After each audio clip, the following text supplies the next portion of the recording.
विश्व प्रसिद्ध रथयात्रार गोटे दिन पूर्व मुख्यमंत्री और आईन मंत्री श्रीमंदिर डिजिटाल हुंडी व्यवस्थार शुभारंभ करते किंतु एबे एही डिजिटाल हुंडी को नहीं सृष्टि होईछि प्रश्नवाची। पुरीर जड़े चार्टार्ड अकाउंटेंट सुधांशु रंजन प्रधान गत सुनावेश दिन महाप्रभु श्री जगन्नाथ को उद्देश्य तांको बापा नाम डिजिटाल हुंडी आप डाउनलोड करी 10,000 टंका जमा करथिले।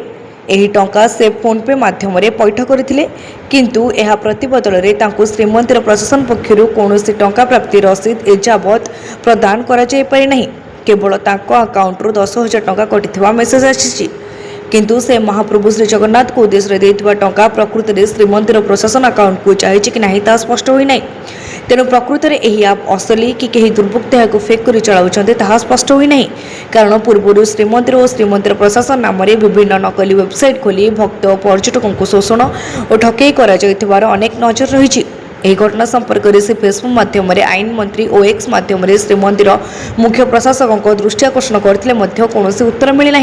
एणु राज्य सरकार आईन विभाग और श्रीमंदिर प्रशासन मुख्यमंत्री द्वारा आरंभ कर डिजिटाल हुंडी समर्पण आप्र प्रकृत व्यवहार सुरक्षा और डिजिटाल हुंडी माध्यम दान देउथिबा श्रद्धालु को तत्क्षणात एक प्राप्ति पत्र देवा सहित यह अभियोग त्वरित समाधान करने आवश्यक। महाप्रभु को हुंडी आय वृद्धि पर डिजिटाल हुंडी व्यवस्था एक स्वागतयोग्य पदक्षेप किंतु एथिपाई एक पॉलिसी रहिबा आवश्यक। महाप्रभु को हुंडी आय वृद्धि पर डिजिटाल हुंडी पॉलिसी व्यवस्था नहीं से एक 22 श्रुति परामर्श देइछन्ति।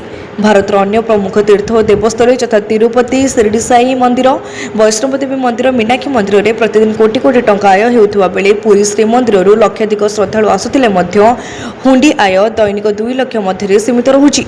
डिजिटाल हुंडी को विश्वव्यापी करने सह डिजिटाल हुंडी नहीं श्रीमंदिर प्रशासन पक्षर एक स्वतंत्र पॉलिसी करने को पुरी विथ हॉस्टेल रे आयोजित एक सांबादिक सम्मेलन में सूचना देइछन्ति।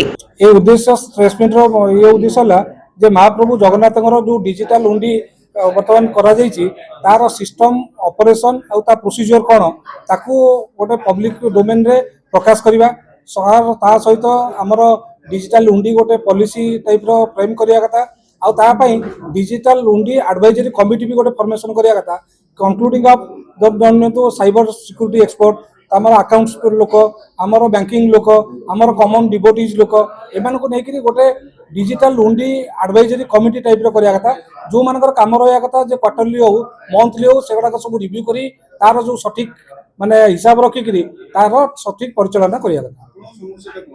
मोर समस्या हला मोर निजर एक्सपीरियंस ए विषय रे मोर लास्ट 8 दिन तले गोटे पेमेंट करथिली जार कौन प्रकार कन्फर्मेशन पाइली नहीं कि कार किसी रेस्पॉन्ड आसला नहीं।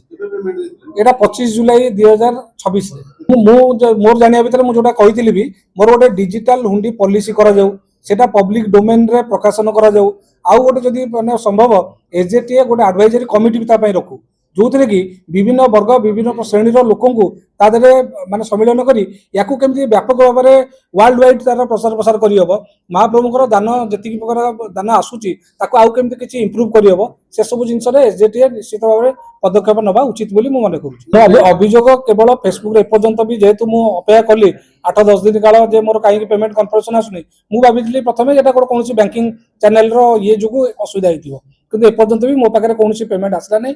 मु अभियोग केवल फेसबुक पोस्ट माध्यम आउ एक्स माध्यम करथि। ब्यूरो रिपोर्ट तीर्थक्षेत्र लाइव।